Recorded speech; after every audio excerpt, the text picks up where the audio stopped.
A lunar industrial complex was once pure science fiction, until Elon Musk turned it into an absolute imperative. Not a metropolis, nor a flag-planting ceremony. The goal is a closed-loop manufacturing plant built entirely from extraterrestrial soil. Today, we explore how humanity is turning that vision into reality. NASA proved the feasibility of this concept by successfully 3D printing a simulated Martian habitat model right here on Earth to test its structural properties. The Martian atmosphere provided the next breakthrough, where carbon dioxide could be chemically converted into oxygen. Though an operational base does not yet exist, these technologies are no longer science fiction. Structural printers, analog habitats, oxygen extraction devices, and next-generation nuclear reactors already exist on Earth. The Moon will serve as the ultimate proving ground to optimize these systems before venturing further. Once successful, Mars will become the next mega construction site. The process begins at the lunar South Pole, a region of near-eternal sunlight. Upon touchdown, the primary mission is to deploy ground-penetrating radar. This maps the stratigraphic structure precisely, locating subterranean ice deposits and measuring the thickness of the ancient rock layer. Autonomous bulldozers will level the first landing pad. Under 1/6 gravity, the mobility dynamics of these heavy machines must be completely reprogrammed to prevent a catastrophic loss of traction. The initial power station relies on self-deploying solar arrays combined with backup storage batteries. A protective berm of local regolith is erected first, shielding the site from rocket exhaust plumes and cosmic radiation. Next, a pressurized rover, serving as a mobile base and mechanical workshop, will land. Direct core sampling determines the actual ice reserves and chemical composition. A miniature kilopower fission reactor is installed to provide continuous power through the 2-week lunar night. All transmission cables are buried in protective trenches, linking into a single, stable grid connected to a telecommunications tower facing Earth. Once site preparation is complete, regolith harvesting begins. This layer of ash and dust is sifted into fine powder for the 3D printer and coarse grains for aggregate. Magnetic separation technology recovers useful, iron-rich particles without the need for concrete or traditional quarries. All materials are processed from lunar dust. A solar concentrator lens system heats the regolith above 1,500 degrees Celsius to produce liquid basalt glass. When poured into molds, the molten basalt glass crystallizes into high-strength, load-bearing blocks. A process known as molten regolith electrolysis simultaneously extracts oxygen trapped for billions of years, providing both breathable air and vital rocket oxidizer. Simultaneously, fine dust is mixed with polymer binders to create a dense mortar for the 3D printer. These composite regolith bricks have been proven to withstand vacuum, radiation, and extreme temperature fluctuations. A giant gantry-mounted 3D printer begins extruding the first curved courses of the foundation. Layer upon layer of material stacks up under the close monitoring of real-time defect sensors. The dome section is printed independently, lifted into position, and hermetically sealed. Airtight hatches are precision-cut directly after the structure achieves load-bearing stability. As the second module begins printing, the hatch of the first module is bolted and pressure-tested for leaks. Because 3D printed walls are porous, a specialized sealant coats the interior for airtightness. Life support piping runs through engineered utility channels built directly into the walls to regulate fresh air. On the outside of the dome, a 1-meter-thick protective layer of raw regolith is deposited to block deadly cosmic rays. When the third module is completed, a system of pressurized tunnels links the modules, allowing astronauts to move freely without spacesuits. As the base expands, the solar array field is extended, and a second kilopower reactor is installed as a backup source. Built on a foundation paved with regolith glass blocks, the rocket propellant plant begins operations. Thermal drills extract subsurface ice from permanently shadowed craters. The harvested water is then electrolyzed into hydrogen and oxygen, supercooled, and liquefied for high-density storage.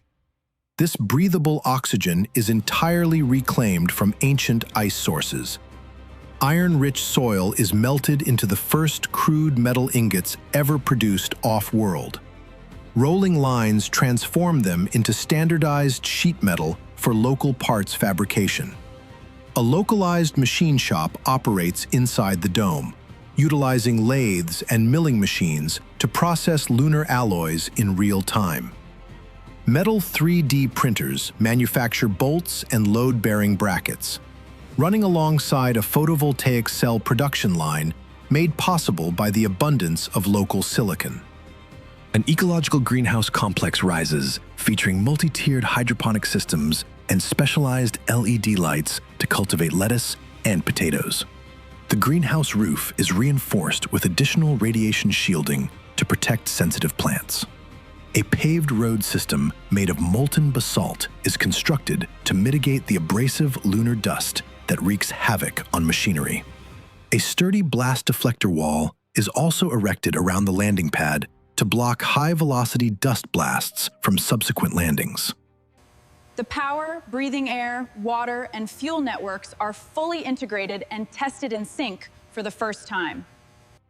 A Starship rocket is fueled with liquid oxygen refined locally on the lunar surface, marking the first extraterrestrial refueling in history. After a final inspection of all seals, a fixed navigation beacon is activated to guide future spacecraft. The lunar base stands complete, forged ruggedly from dust, ice, and sunlight, ready to launch spacecraft toward the red planet. The next destination is the Arcadia Planitia region on Mars, where subsurface ice sheets lie close to the surface. The first steps onto the red sand initiate a similar survey process, but with the added assistance of a thin atmosphere. Ground-penetrating radar confirms subsurface ice reserves, allowing autonomous rovers to proceed with leveling the first landing pad. Operating under Martian gravity, nearly triple that of the Moon, and facing the winds of a thin but active atmosphere, the machinery must run at higher power, completely altering structural load-bearing principles. Solar panels are tilted optimally to capture sunlight filtering through the dusty red Martian sky. Due to lower light intensity, a larger cluster of nuclear reactors is installed to sustain the base during global dust storms that can last for weeks and completely obscure the sun. A protective berm is constructed around the central habitat to shield against high-velocity Martian winds and cosmic radiation. Pressurized rovers are equipped with larger wheels to adapt to the loose, sandy terrain. Deep drills plunge down to confirm solid ice sheets, the critical resource that will dictate the success or failure of the mission. Atmospheric compressors filter Martian air, 95% carbon dioxide. The entire transmission cable network is buried underground, connecting functional zones according to safety standards proven on the Moon. A long-range telecommunications tower is aligned with Earth, with a signal delay ranging from 4 to 24 minutes. To meet the massive energy demands for the return journey, the Martian fuel refinery is built on a scale that completely dwarfs the lunar version. The water extraction process begins with thermal drills melting subsurface ice, channeling water vapor into an electrolysis chamber to separate hydrogen and oxygen. The compressed carbon dioxide is fed into a Sabatier reactor, combining with hydrogen over a high-temperature catalyst to synthesize pure methane in clean water, generating the primary propellant for Starship's return journey. Cryogenic storage tanks are installed to store 900 tons of liquid oxygen and 260 tons of liquid methane at high density. The reactor systems are wired in parallel to accelerate fueling speeds, overcoming the greatest technical challenge regarding production scale. Automated brushes continuously clean the red dust accumulation off the solar panels to restore power generation capacity after each operational cycle. The propellant plant Operates in a state of dynamic equilibrium. Water, thin air, and sunlight enter the system. Breathable oxygen and liquid methane flow out into cryogenic storage. A reinforced 3D printer begins extruding structural mortar mixed from native red soil and polymer binders. Because Mars lacks a thick protective atmosphere, the regolith shielding over the domes must be piled significantly deeper to block radiation. The second and third modules quickly rise, linked together by standard pressurized tunnels. The agricultural ecodome features a larger surface area with hydroponic racking and heating systems to combat the extreme cold of the red planet. A localized iron smelter utilizes red soil rich in iron oxides to provide raw ore for the machine shop, printing metal components and structural elements locally. A network of paved roads mitigates the fine, highly adhesive red dust characteristic of Mars. A taller, sturdier blast deflector wall is constructed around the landing pad to withstand the high-velocity engine exhaust from rocket landings. The Starship is fully fueled with locally produced methane and liquid oxygen, ready for its return journey to Earth. Following a final manual inspection of every seal and shield, the Mars base is officially complete.